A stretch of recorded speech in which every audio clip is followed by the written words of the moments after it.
ওম তৎসৎ। শ্রীমদ্ ভগবদ গীতা। এখনই সময় শুভক্ষণ, শুভ মুহূর্ত।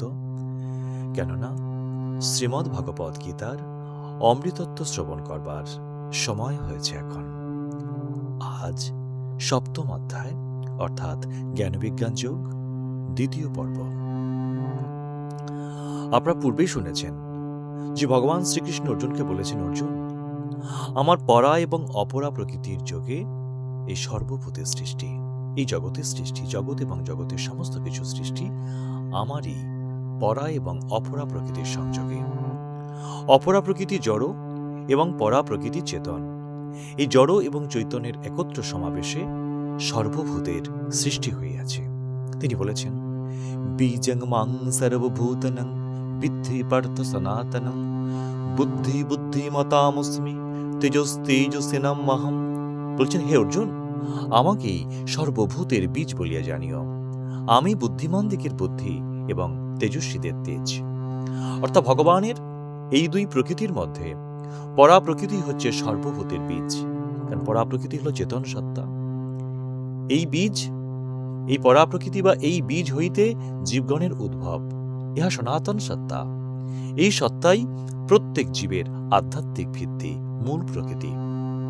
আর জীবের মধ্যে আর যাহা কিছু আছে তাহা এই মূল প্রকৃতির বাহ্যিক প্রকাশ। পরা এবং অপরা প্রকৃতির যোগে ভগবানের লীলা।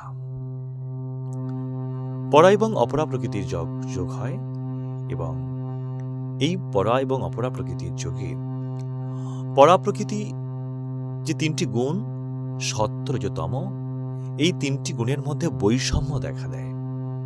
এবং এই তিনটি গুণের মধ্যে বৈষম্য দেখা দিলেই তিনটি ভাব জাগ্রত হয়, সাত্ত্বিক, রাজস্বিক এবং তামসিক।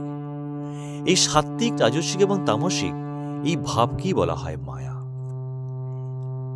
এই ভাবগুলি আমাদের দেহ প্রকৃতিতে থাকে।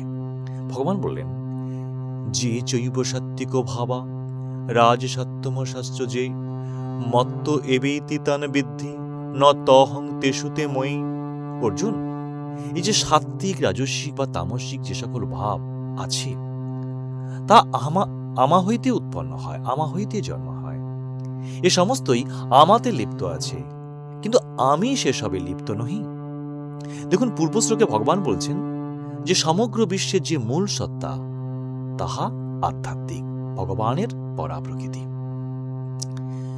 কিন্তু এই পরা প্রকৃতি যখন অপরা প্রকৃতিকে ধারণ করে, ধারণ করার পরে অপরা প্রকৃতির যে পরিবর্তন হয়, যে রূপ ধারণ হয়, অপরা প্রকৃতি যে রূপ ধারণ করে, কারণ অপরা প্রকৃতির তিনটি গুণ আছে, এই তিনটি গুণের মধ্যে বৈষম্য দেখা দেয়। আর বৈষম্য দেখা দিলেই সৃষ্টিক্রিয়া চলতে থাকে। অর্থাৎ পরা প্রকৃতি অপরা প্রকৃতিকে ধারণ করলে তাহলেই সেই জড় অপরা প্রকৃতির পরিবর্তন হয়। আমাদের যে দেহ বা দেহস্থ মন, বুদ্ধি, অহংকার নিয়ে আমাদের যে দেহ, এই দেহ হলো সেই অপরা প্রকৃতির পরিবর্তনশীল রূপ। এই পরিবর্তন তত সময় চলবে, এই রূপ ততক্ষণ থাকবে যতক্ষণ পরা প্রকৃতি অপরা প্রকৃতিকে ধারণ করে আছে। এখানে পরা প্রকৃতি কিন্তু আত্মা। আত্মা এই দেহরূপ অপরা প্রকৃতিকে ধারণ করে রেখেছে। পরা প্রকৃতি এই দেহ প্রকৃতিকে ত্যাগ করলে, অপরা প্রকৃতিকে ত্যাগ করলে, অর্থাৎ আত্মা আমাদের দেহ থেকে চলে গেলে, সরে গেলে, এই দেহের আর কোনো অস্তিত্ব থাকে না। তাহলে আমাদের এই যে দেহটা কিন্তু অপরা প্রকৃতির বাহ্যিক প্রকাশ, অপরা প্রকৃতির বাহ্যিক প্রকাশ। ভগবান বলছেন, প্রকৃতির এই ত্রিগুণ, কারণ প্রকৃতির এই তিনটি গুণ থেকেই কিন্তু আমাদের শরীরটা জাগ্রত হচ্ছে, শরীরটা প্রকাশিত হচ্ছে, শরীরের এই যে ভাব জাগ্রত হচ্ছে। দেহ, ইন্দ্রিয়, মন, বুদ্ধি নিয়ে আমাদের যে দেহ, এই দেহটা কিন্তু প্রকাশমান হচ্ছে। অর্থাৎ আমাদের এই দেহ বা জগৎ বা জগতের সমস্ত কিছুই কিন্তু এই তিনটি গুণের, এই প্রকৃতির এই তিনটি গুণ হইতেই কিন্তু উৎপন্ন হয়, জাত হয়। ভগবান বলছেন যে প্রকৃতির এই ত্রিগুণ আমা হইতেই জন্মে, কেননা উহারা আমার সত্তার মধ্যে রহিয়াছে। কারণ সত্তার বাইরে গেলেই এই তিনটি গুণের কোনো অস্তিত্বই থাকে না। ভগবান বলছেন উহারা ভগবানের সত্তার মধ্যে রহিয়াছে, সাথে যে তামসিক যে ভাব এগুলি ভগবানের সত্তার মধ্যে রহিয়াছে, কিন্তু ভগবান উহাতে লিপ্ত নহে। এ কথার অর্থ যে এই সমস্ত যে ভাব, সাত্ত্বিক রাজসিক তামসিক যে ভাব, এই ভাবগুলি ভগবানের মূল স্বরূপ নহে। এটা দেহ প্রকৃতির ভাব, এটা ভগবানের মূল স্বরূপ অর্থাৎ পরা প্রকৃতির এর সঙ্গে যুক্ত নয়। ভগবানের যে পরা প্রকৃতি বা অধ্যাত্ম প্রকৃতি, চেতন সত্তা, এই চেতন সত্তার সঙ্গে এগুলো যুক্ত নয়। এসব হচ্ছে প্রাতিভাসিক ব্যাপার। এই যে ভাব, এগুলো একটা প্রাতিভাসিক ব্যাপার। পরা প্রকৃতি যখন অপরা প্রকৃতিকে ধারণ করে, তখন অপরা প্রকৃতি তার বৈষম্যের মধ্য দিয়ে, তার তিনটি গুণের বৈষম্যের মধ্য দিয়ে একটা রূপ ধারণ করায়, আমাদের দেহ রূপ ধারণ করায়। এই দেহটার পরিবর্তন আছে, এর মৃত্যু আছে। এটি প্রাতিভাসিক ব্যাপার। ভগবান বললেন, আমি ইহাদের চাইতে অনেক বড়, আমি সর্বব্যাপী, অর্থাৎ আমি এই দেহের থেকে অনেক বড়, আমি দেহের থেকে সম্পূর্ণ আলাদা, আমি সর্বব্যাপী, আমি বিশ্বাতীত, বিশ্বের অতীত। আমি ইহাদের অধীন নহি, ইহারাই আমার অধীন। ভগবানের পরা প্রকৃতি কিন্তু এই দেহ প্রকৃতির অধীন নয়, তিনি স্বাধীন। কিন্তু আমাদের এই দেহ এই পরা প্রকৃতির উপর নির্ভরশীল, আত্মার উপর নির্ভরশীল। কারণ আত্মা যতক্ষণ এই দেহকে ধারণ করে আছে, ততক্ষণ এই দেহের অস্তিত্ব আছে। আত্মা এই দেহ ত্যাগ করলে দেহের কোনো অস্তিত্ব থাকে না, অর্থাৎ পরা প্রকৃতির কোনো অস্তিত্ব থাকে না। পরা প্রকৃতি আবার মূল প্রকৃতিতে মিশে গিয়ে মূল প্রকৃতি কিন্তু ভগবানের সাথে যুক্ত হয়ে যায়। ভগবান বললেন, ত্রিভি গুণময়ী ভাবী রবি সর্বমেদং জগৎ মহিতং নাভিজানাতি মামেভ্য পরম ব্যয়ম। অর্জুন, আমার এই ত্রিগুণময়ী দৈবী মায়ায় সমগ্র জগৎ মোহিত হয়ে আছে, আর এই মোহকে ত্যাগ করে কেহই আমাকে জানিতে পারে না। ভগবান বলছেন যে আমাকে কেহই জানতে পারে না, কারণ প্রত্যেকটি মানবের মধ্যে, শুধু মানব কেন, এই জগতের সমস্ত কিছুর মধ্যে তিনটি গুণ আছে, সত্য, রজ, তম। তো মানব প্রকৃতির মধ্যে এই তিনটি গুণ মানব প্রকৃতিকে সাত্ত্বিক, রাজসিক, তামসিক ভাবে ভাবিত করে, এবং এই ভাব দ্বারা মোহিত হয়ে জীব কর্ম করে। এই ভাবের দ্বারা মোহিত হয়ে কর্ম করলে সে মোহগ্রস্ত হয়। সে তুচ্ছ বস্তুকে অসামান্য বস্তু বলে মনে করে, অসত্যকে সত্য বলে মনে করে, তুচ্ছ সুখকে পরম সুখ বলে মনে করে। ভগবান বললেন, এই মায়ায় মোহিত হওয়ার জন্য জীব আমাকে জানতে পারে না। অর্থাৎ আমি যে ভগবান, আমি যে পরা প্রকৃতি রূপে আছি সব জীবের মধ্যে, তো জীব দেহ প্রকৃতির অধীন হয়ে দেহ প্রকৃতির এই তিনটি ভাবের দ্বারা চলতে থাকে, কিন্তু দেহ মধ্যস্থ যে আত্মা বা পরা প্রকৃতি রূপে আমি আছি, তাকে কেউ জানতে পারে না, আমাকে কেউ জানতে পারে না। দৈবী হেষা গুণময়ী মম মায়া দুরত্যয়া মামে বুঝ প্রপদ্যন্তে মায়া মেতাং তরন্তিতে। ভগবান বললেন, আমার এই ত্রিগুণময়ী দৈবী মায়া অতিক্রম করা অত্যন্ত কঠিন, কিন্তু আমাকে যাহারা আশ্রয় করেন তাহারাই শুধু এই মায়া হতে উত্তীর্ণ হন। সাত্ত্বিক, রাজসিক বা তামসিক যে ভাব, এই ভাবগুলি ভগবান হইতে উৎপন্ন হয়, কারণ পরা প্রকৃতি অপরা প্রকৃতিকে ধারণ করলেই এগুলো উৎপন্ন হয়। এগুলো ভগবানই অবস্থিত আছে, কারণ পরা এবং অপরা প্রকৃতি ভগবানেরই অংশ, দেহস্থ অংশ। তবে এই ভাবগুলির ধর্ম এই যে এই ভাবগুলি মানব চিত্তে ভ্রম উৎপাদন করে, এজন্য একে ভ্রম উৎপাদিকা শক্তি বলা হয়। অর্থাৎ এই ভাব দ্বারা বা এই শক্তি দ্বারা মুগ্ধ হলে জীব ভগবানকে জানতে পারে না, আর এজন্যই একে বলা হয় মায়া। তো এই মায়া জীবকে মুগ্ধ করিয়া তাহার প্রকৃত স্বরূপ জানতে দেয় না। এই মায়া আমাদেরকে অসত্যকে সত্য বলে ভাবতে শেখায়, দেহস্থ সুখ, বস্তুপ্রদ সুখকে মহৎ সুখ বলে ভাবতে শেখায়, এবং জীবনের পরম যে সত্য, আমার দেহের মধ্যে, দেহ প্রকৃতির মধ্যে যে পরম সত্য আছে, এই জীব ও জগতের মধ্যে যে পরম সত্য নিহিত আছে, মূল সত্য আছে, যার পরিবর্তন নেই, বিনাশ নেই, সেই মূল সত্য হইতে আমাদের দৃষ্টি কিন্তু লুকাইয়া রাখে। এখন প্রশ্ন হতে পারে, এই মায়া কোথা হইতে আসিল? এই মায়ার উৎপাদক কে? ইহার স্বরূপই বা কি? এই প্রশ্নের উত্তরে ভগবান বলেছেন যে এই মায়া আমারই মায়া। মায়া আমা হইতে উৎপন্ন হইয়াছে, উদ্ভূত হইয়াছে। আমি মায়ার অধীশ্বর। মায়া আমার উপর কোনো প্রভাব বিস্তার করতে পারে না। কিন্তু জীব মায়ার অধীন। মায়া জীবের উপর প্রভাব বিস্তার করতে পারে, কারণ আমি এই মায়ার দ্বারা এই সমগ্র জগৎকে সৃষ্টি করিয়াছি, মায়ার শক্তির দ্বারা। তো ভগবান তার মায়ার শক্তির দ্বারা এই জীব এবং জগৎকে সৃষ্টি করিয়াছেন। আর মায়া হচ্ছে তিনটি গুণের মধ্যে বৈষম্য সৃষ্টি করা। তার অপরা প্রকৃতির যে তিনটি গুণ আছে, এই তিনটি গুণের মধ্যে বৈষম্য সৃষ্টি করেন। অর্থাৎ ভগবানের পরা প্রকৃতি যখন অপরা প্রকৃতিকে ধারণ করে, তখন অপরা প্রকৃতির যে তিনটি গুণ, তার মধ্যে বৈষম্য দেখা দেয়। আর বৈষম্য দেখা দিলেই সৃষ্টি ক্রিয়া চলতে থাকে।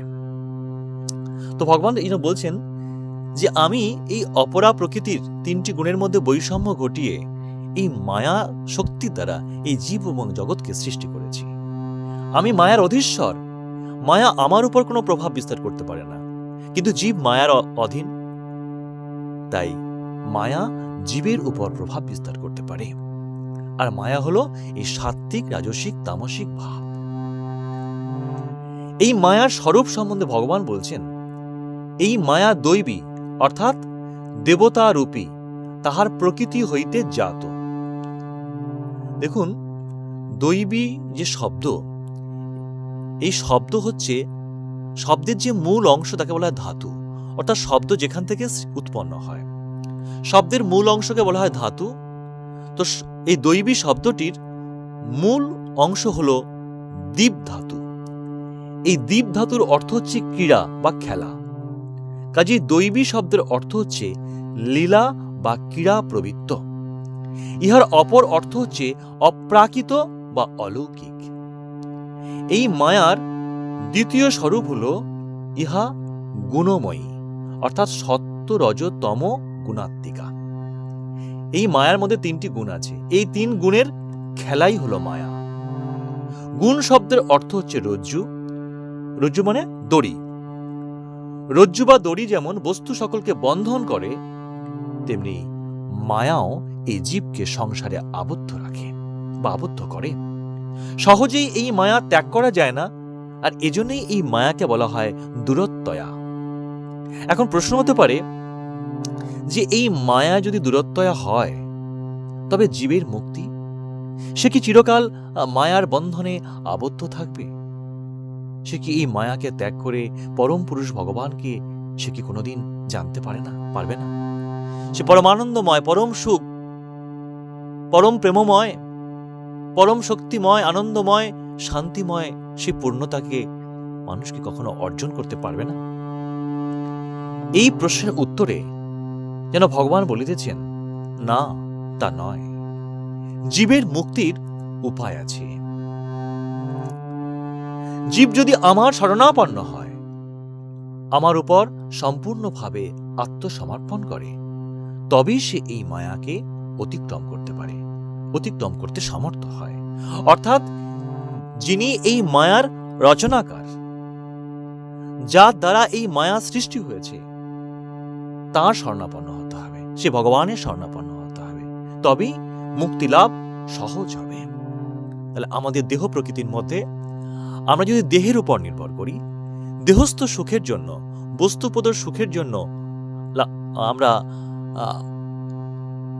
বস্তুপ্রদ সুখের জন্য বা দেহস্থ সুখের জন্য লালায়িত হয়ে যদি আমরা দেহের উপর নির্ভর করি, তাহলে কিন্তু সেই ভগবানকে আমরা লাভ করতে পারবো না। কিন্তু আমাদের এই দেহ মধ্যস্থ পরা প্রকৃতি রূপে যে আত্মা আছে, সেই আত্মাতে যদি আমরা চিত্তকে স্থির করতে পারি, আত্মজ্ঞানের সহিত নিজেকে আত্মা মনে করে আত্মজ্ঞানের সহিত জীব ও জগৎকে দেখতে পারি, সকল বৈষম্য ত্যাগ করে সবার মধ্যে ভগবানকে দর্শন করতে পারি, এবং আমরা যদি আমাদের দুই হৃদয়ের মধ্যভাগে মনকে স্থির করতে পারি, সমস্ত বিষয় থেকে সরিয়ে নিয়ে এসে, তাহলে আমরা ভগবানকে উপলব্ধি করতে পারবো। আর ভগবানের চিত্তস্থিত করতে পারলেই আমরা সে পরমানন্দময়, পরম জ্ঞানময়, পরম সত্যকে আমরা উপলব্ধি করতে পারবো, তাকে লাভ করতে পারবো। তাই আমাদের দৃষ্টিভঙ্গির পরিবর্তন করতে হবে। দেহ বা দেহস্থ সুখ অত্যন্ত তুচ্ছ, ক্ষণস্থায়ী। এর পরিবর্তন আছে, এর মৃত্যু আছে। কিন্তু যার পরিবর্তন বা মৃত্যু নেই, তা হল পরা প্রকৃতিরূপী আত্মা, যা আমাদের সবার মধ্যে থেকে সবাইকে চলমান, প্রকাশমান করে রেখেছে। তাই আত্মাতে চিত্তকে স্থির করতে পারলেই, ধ্যানস্থ হলেই আমরা ভগবানকে লাভ করতে পারব। আর ভগবানকে লাভ করবার জন্য বা আমাদের চিত্তকে স্থিত করবার জন্য ভগবানের নাম করা, তার গুণকীর্তন করা, তার পূজা করা, তার ভজনা করা, তাতে আত্মসমর্পণ করা, তার শরণাপন্ন হওয়া, এ সমস্ত কিছুর মধ্য দিয়ে আমরা আমাদের মনকে সংযত করতে পারি, ইন্দ্রিয়কে সংযত করতে পারি। মনকে সংযত করে, ভগবানের চিত্তকে স্থিত করে আমরা সেই পরমানন্দকে, সেই পূর্ণতাকে লাভ করতে পারি। আমাদের ইহজীবনেই সম্ভব। তার জন্য আমাদের বহির্দৃষ্টি ত্যাগ করা, বহির্দৃষ্টি গ্রহণ করার কোনো মানে নেই। আমরা বাইরে তাকাচ্ছি ভগবানকে পাওয়ার জন্য, মন্দিরে খুঁজছি, তীর্থে তীর্থে খুঁজে বেড়াচ্ছি, কিন্তু ভগবান তো আমাদের সবার ভেতরে আছেন, অন্তর্যামী আত্মা রূপে আছেন। তাকে লাভ করবার চেষ্টা আমাদের মধ্যে জাগ্রত হোক। সচেষ্ট হয়ে আমরা, আমাদের অন্তরাত্মা জাগ্রত হবেই।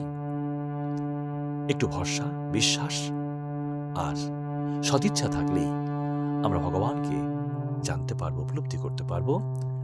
তার ছত্রছায়ার মধ্যে এলে, তাকে পাওয়ার ইচ্ছা প্রকাশ করলেই আমাদের মধ্যে সকল মঙ্গল কাজ করবে, আমাদের সবার মঙ্গল হবে।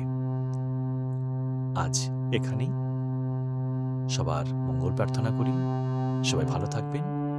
পরবর্তী অংশ পরবর্তী দিনে পাঠ করব। ভালো থাকবেন। হরে কৃষ্ণ। জয় গীতা, জয় গীতা।